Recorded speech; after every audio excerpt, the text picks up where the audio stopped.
Reuters. Florida Governor Rick Scott will run for the Senate seat against Bill Nelson. Mr. Scott said in scripted remarks made available ahead of his announcement in Orlando, "I admit that Washington is horribly dysfunctional. Washington is full of old thinking, Washington is tired. And the truth is, both political parties share some of the blame.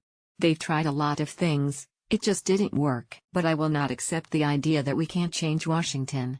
Getty. Senator Bill Nelson is Florida's only statewide elected Democrat. "I admit that Washington is horribly dysfunctional." Rick Scott, Florida governor, Republican. Mr. Scott is a multimillionaire businessman who never ran for office. His successful governor's race in 2010. He campaigned as part of the Tea Party movement and called for massive budget and tax cuts, but was forced to scale back his plans amid opposition from the GOP-controlled legislature.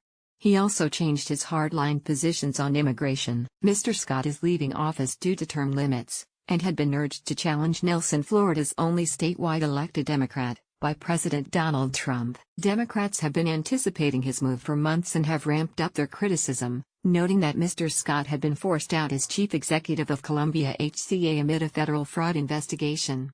Although Mr. Scott was never charged with any wrongdoing, the healthcare conglomerate paid a then-record $1.7 billion fine for Medicare fraud. Democrats also plan to fault Scott over his record while governor, including his initial push for deep budget cuts to education and his back-and-forth position on whether to expand Medicaid. Dan Gelber, a former state senator and now Miami Beach mayor, said, "Floridians will have the benefit of a clear-eyed view of a truly dismal record.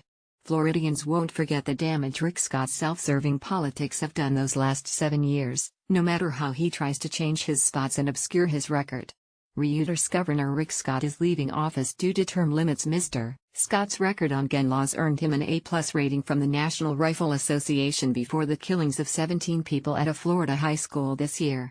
Ultimately, Mr. Scott signed Florida's new law raising the age limit to purchase rifles to 21 and creating a new process enabling law enforcement to seize guns from someone who is considered a danger. Mr. Scott took aim at Mr. Nelson meanwhile, contending the Democrat has done nothing in the Senate on high-profile issues such as gun violence. Mr. Nelson said Mr. Scott has not done enough. He wants universal background checks and a ban on certain types of semi-automatic rifles.